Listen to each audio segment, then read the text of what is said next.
राज्याचे जे ग्रामविकास मंत्री आहेत जयकुमार गोरे साहेब यांचे बंधू आपल्यासोबत आहेत. बऱ्याचशा गोष्टी त्यांना विचारूया. नमस्कार दादा. नमस्कार. नमस्कार. नाव सांगा पहिल्यांदा तुमचं. अंकुश गोरे. हां, भाऊंचे थोरले का धाकटे बंधू तुम्ही? थोरले. हां, कधी दिसला नाही तुम्ही दादा? नाही दिसलो, कारण हां, जयाभाऊ समोर असतात आणि मी पाठीमागं, त्यांच्या पाठीमागचं बॅकडोरचं काम करतो. बरं. आता सुरुवात घेऊया. म्हणजे तिन्ही भाऊ राजकारणात, तर त्याच्या अगोदर काय थोडी कौटुंबिक पार्श्वभूमी सांगा ज्यांना माहीत नाही त्यांना. आमचे शेतकरी कुटुंब आहे. माझे वडील बोराटवाडी गावचे सरपंच होते आणि मी घरात मोठा आहे. त्याच्यानंतर जयाभाऊ तालमीत होते. तालमीनंतर जयाभाऊनी 2007 मध्ये जिल्हा परिषद इलेक्शन लढवलं आणि 2.5 वर्षांनी मानानी खटाव हा मतदारसंघ राखीव होता आणि राखीव मतदारसंघ उठला आणि आम्ही जयाभाऊंना 2009 साली विधानसभेचं उमेदवार म्हणून आम्ही डिक्लेअर केलं आणि विधानसभा लढवली. नंतर सर्व महाराष्ट्राला परिचित आहेत त्यांचा राजकीय प्रवास. पण मला सांगा, ज्यावेळेस तिन्ही भाऊ राजकारणात येतात त्यावेळेस असतं की कॉर्डिनेशन, की कुणी काय करायचं. तर हे कॉर्डिनेशन महत्त्वाचं थोरले असल्यामुळे तुमची भूमिका महत्त्वाची असते, कारण थोरला भाऊ हा वडिलांप्रमाणे असतो. तर कशा पद्धतीने ते कॉर्डिनेशन झालं? खरं सांगायचं तर ठरवून काय झालेलं नाही आहे. ज्यावेळी जयाभाऊ राजकारण करत होते किंवा राजकारणात जयाभाऊ ज्यावेळी आले त्यावेळी कुटुंबाचा पूर्ण भार, म्हणजे आपण असं म्हणतो की कुटुंब चालवणं हे माझ्याकडे होतं आणि कोणीतरी आपली पार्श्वभूमी काय असं राजकीय नव्हती किंवा काय व्यापार नव्हता किंवा उद्योग नव्हता. शेतकरी कुटुंबात असल्यामुळं एकानं कुटुंब बघायचं आणि एकानं राजकारण करायचं, अशा पद्धतीनं आमची सुरुवात झाली आणि जयाभाऊनी राजकारण करायचं आणि आपली फॅमिली बाकीचं उद्योगधंदा बघायचं असतं. आत्ताचं जिल्हा परिषद पाहिलं तर तुम्ही स्वतः निवडणूक जे निवडणुकीला उभं राहण्याचा निर्णय घेतला, विशेषतः तुमच्या सुवृद्ध पत्नी. तर हा निर्णय कसा झाला की तुम्ही राजकारणात कसा आला? खरं तर जयाभाऊंचं प्रत्येक इलेक्शन, म्हणजे सुरुवातीचं इलेक्शन तर मी पूर्ण खटाव तालुका मीच बघत होतो. जसं जसं जयाभाऊ राजकीय ह्याच्यामध्ये जयाभाऊची प्रगल्भता, म्हणजे जयाभाऊ जसं जसं पुढं जात गेले तसं तसं मी राजकारणातलं मी माझं जो सहभाग होता तसा मी कमी करत गेलो. आणि जयाभाऊंना ज्या ज्यावेळी अडचण असेल किंवा ज्या ज्यावेळी इलेक्शन, अडचण असं म्हणणार नाही, ज्या इलेक्शन असतील, मोठी इलेक्शन असतील किंवा विधानसभा असेल किंवा जयाभाऊंना ज्या ज्यावेळी गरज होती त्यावेळी मी त्यांच्याबरोबर सक्रियतेनं काम करत होतो. आणि त्याच्या अगोदर 15-20 वर्ष मी राजकारणात होतो. खरं तर इलेक्ट्रॉल मताच्या राजकारणात नव्हतो, पण संघटनेत होतो, बाकीच्या सगळ्या गोष्टींमध्ये होतो. बरं. हां सांगा, तुम्ही ज्यावेळेस सक्रिय नव्हता आणि भाऊ सक्रिय होते त्यावेळेस राजकारणातील कुठल्या गोष्टी तुम्हाला अशा जाणल्या की ह्या गोष्टी खरंच अवघड आहेत राजकारणाच्या? कारण जे नवीन काय काय बघतात, घरात एक मोठा नेता असणं आणि आपण सगळं त्या घडामोडी बघणं, तर कुठल्या गोष्टी तुम्हाला अशा राजकारणातल्या कळल्या की खरंच अवघड आहे त्या राजकारण एकंदरीत करणं? मला राजकारणातली कोणतीही गोष्ट अवघड वाटलीच नाही आणि जयाभाऊने एवढी मेहनत घेतली आणि सगळ्यात अवघड एकच वाटली की जयाभाऊंना किंवा आम्हाला घरातलं, म्हणजे जे घर पण होतं किंवा जे आपण म्हणतो ना घरात वेळ देणं किंवा फॅमिलीला वेळ देणं, ते जमलं नाही. ते मला अवघड वाटलं.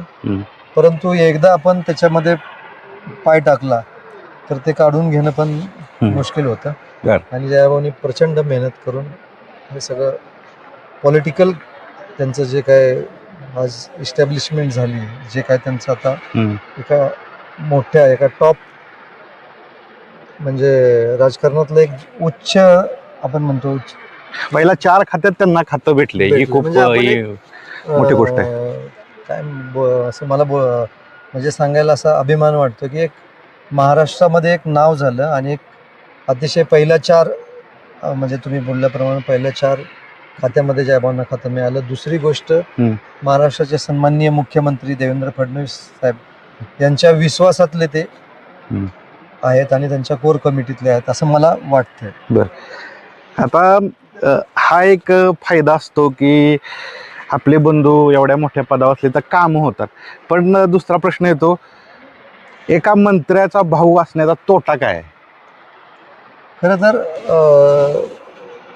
तोटा म्हणणार नाही, पण काय होतं, एक मंत्र्याचा भाव असल्यामुळं सगळ्या जनतेचं किंवा लोकांची माझ्याकडनं अपेक्षा असते की मी मंत्र्याचा भाऊ आहे आणि मी कामं करायला पाहिजेत, किंवा जयाभाऊंच्या जवळचा आहे, मोठा भाऊ आहे, तर जयाभाऊ माझं ऐकतील. आणि त्यामुळं ते एक चॅलेंज आहे. सगळ्यांना असं वाटतं की माझ्याकडनं काहीतरी होईल.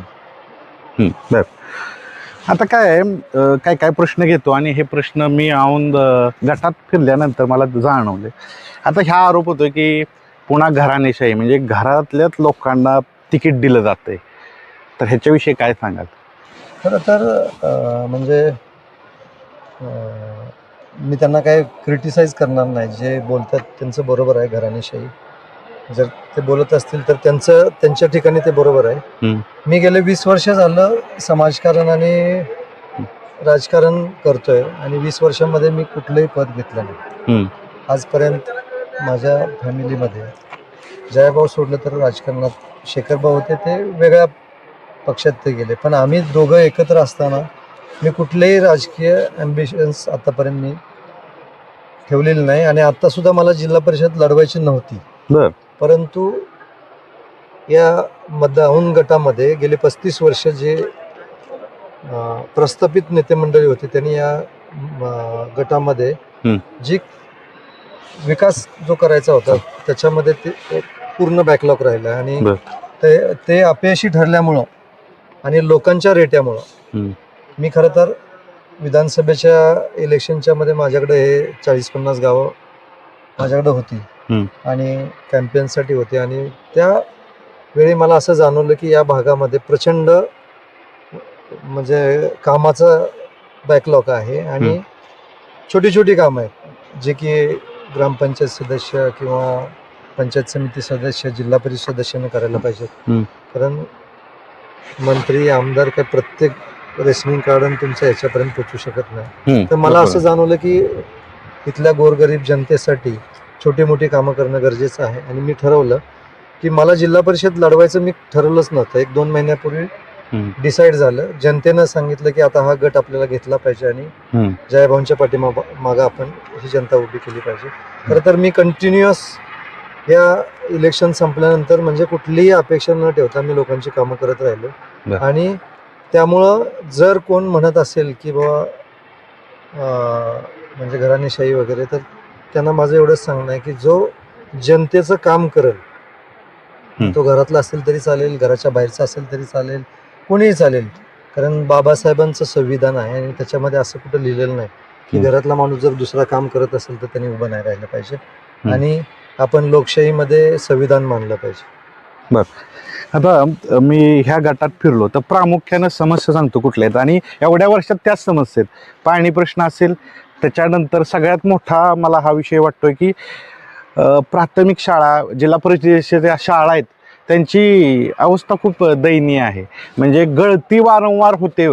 विद्यार्थी हे मोठ्या शहरात जातात, ग्रामीण भागातील शाळा, जिल्हा परिषदेच्या शाळा ह्यांचा आपण म्हणू दर्जा असेल, शिक्षणाचा असेल किंवा अगदी आपण बांधणीचा असेल, तो ढासळला असे अनेक लोक म्हणतात. तर ह्याच्याविषयी काय तुमचं विजन आहे?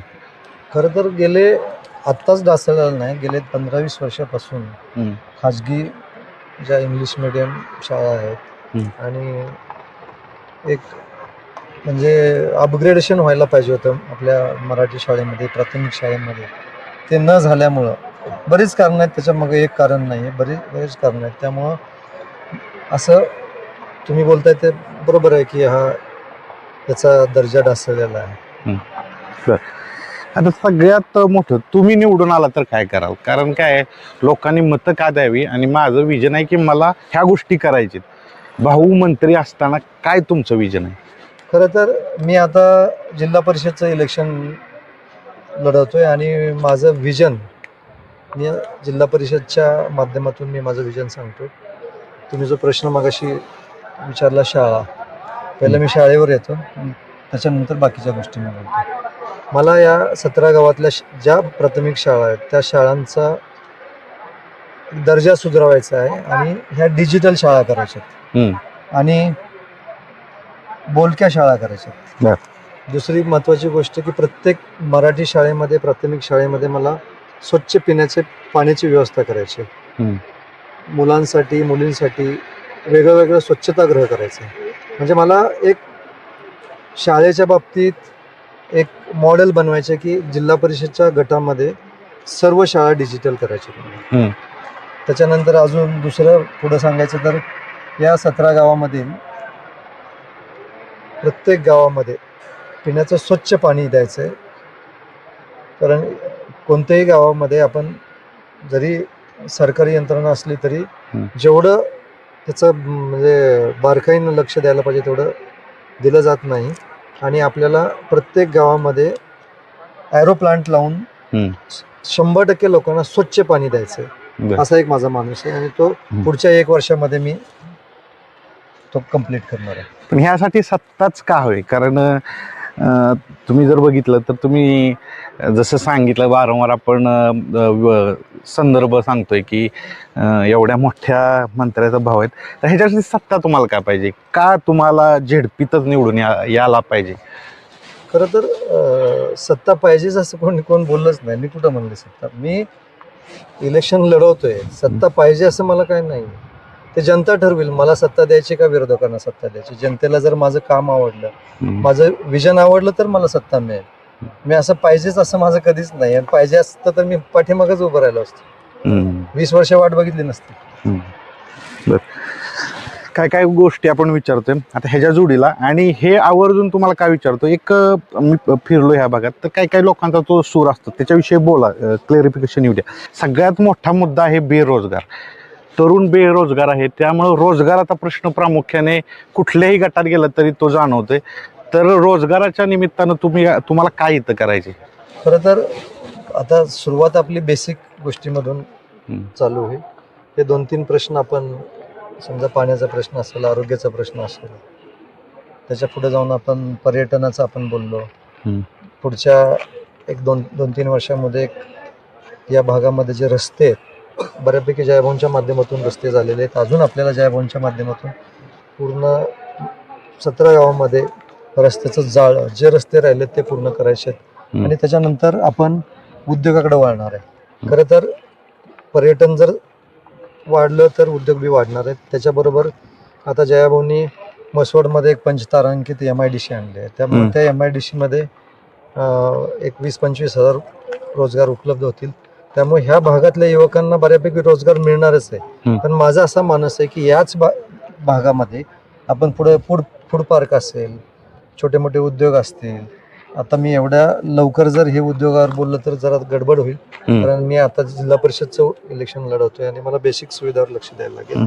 त्याच्यानंतर वेळ पडली तर स्टेप वाईज पुढं आपण एखादा, आपल्याकडं पाणी भरपूर आल्यानंतर इकडे ऊस भरपूर होणार आहे. त्या ऊसासाठी कारखाने आहेत, पण ते पण कमी पडत आहेत. लोकांना ऊसाची तोड मिळत नाही. त्या संलग्न आपण आपल्याकडं आलं पिकतं, आल्याची पावडर करता येईल. कांदा भरपूर पिकतो, त्याची पावडर, त्याची पेस्ट भरपूर असं करण्यासारखं. हळद आहे, हळद पावडर करता येईल आपल्याला. म्हणजे अशा भरपूर गोष्टी आहेत की त्या फूड पार्कमध्ये करता येतील आणि आपल्या इथल्या युवकांना रोजगार देता येईल.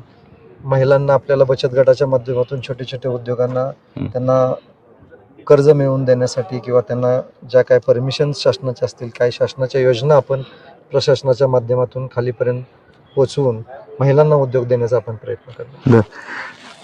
गट पाहिला तर तुमच्या पत्नी, सुविध पत्नी इथं उभे आहेत. तर काय काय लोक असं म्हणतात की हे फक्त सहीपुरतं मर्यादित राहणार आहे, सगळं कारभार तुम्हीच पाहणार. खरं तर म्हणजे मी पहिल्या दिवसापासून जरी पुरुष इथं जरी पडला असता तरी मी भारतीताईंनाच उभा करणार होतो. म्हणजे मला मला उभं राहायचं तर मी 10 गटामध्ये कुठे उभं राहिलो असतो. तर मी समजा बोराटवाडीत औंधमध्ये उभं राहतोय तर मला जयाभाऊंनी सांगितलं होतं तुम्ही बिदानमध्ये उभं राहा. तर असं काय नाही. मला माझ्याकडे महिला आणि पुरुष याचा मतभेद नाही आणि महिलांना पुढं प्लॅटफॉर्म देण्यासाठीच खरं तर भारतीताई स्वतःपासूनच मी सुरुवात केली. त्यामुळं त्या सहीपुरते असतील असं नाही. भारतीताई BCom झालेले आहेत, चांगलं शिक्षण झाले आणि आमच्या घरामध्ये गेले 20 वर्ष त्या जे आम्ही जे करतोय त्याच्या पाठीमागे त्या खंबीरपणे उभे राहतात आणि जेवढे आमचं जेवढं काम आहे तेवढंच भारतीताईंचं काम आहे. त्यामुळं कोणी काय बोलतंय त्याच्याशी आपल्याला काही घेणं देणं नाही किंवा आपण त्याच्याकडे लक्ष द्यायचं नाही. जया भाऊंबरोबर असताना तुम्ही निवडणूक प्रक्रिया जवळ न बघितली असतील, इलेक्शन सगळं बॅकबोन राहिलेलं आहे तुम्ही सांगितलं. तर निवडणूक जिंकण्यासाठी काय लागतो? म्हणजे सिस्टीम लागती, विजन लागतं का पैसा लागतो?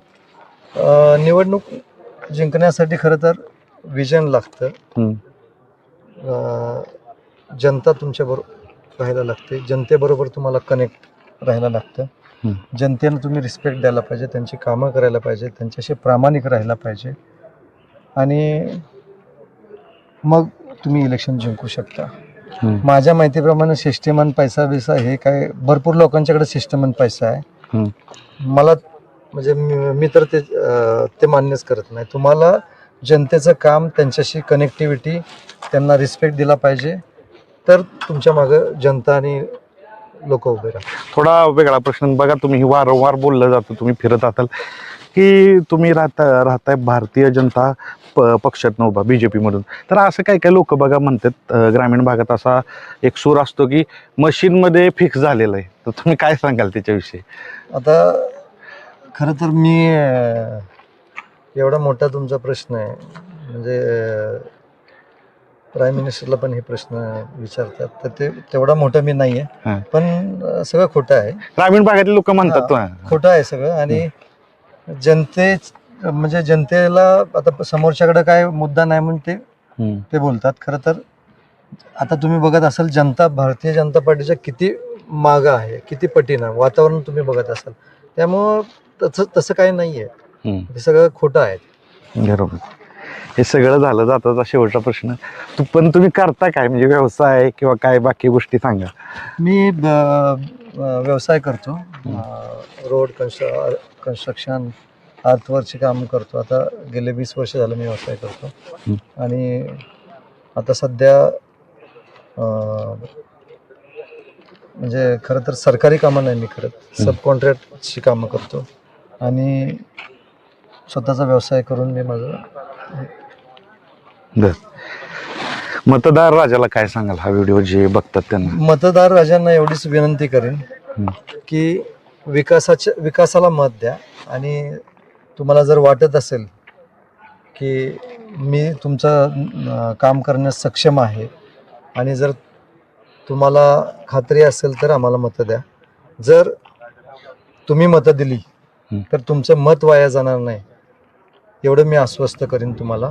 आणि तुम्ही मतदान देताना विचार करून विकासाला मत द्या, कारण सन्माननीय जयकुमार गोरे भाऊंनी या दोन्ही तालुक्यामध्ये विकासाची गंगा आणि जलक्रांती केलेली आहे. आणि जयाभाऊंच्या पाठीमागं जी कामं ताकदीनं करणं गरजेचं आहे, छोटी छोटी कामं असतील ती कामं मी गेले वर्ष दीड वर्ष सक्रियतेनं करतोय. आणि जर ती कामं मी चांगली करतोय असं तुम्हाला वाटत असेल तर मला मतदान करा. मित्रांनो, हे होते अंकुश भाऊ. नमस्कार. धन्यवाद. नमस्कार.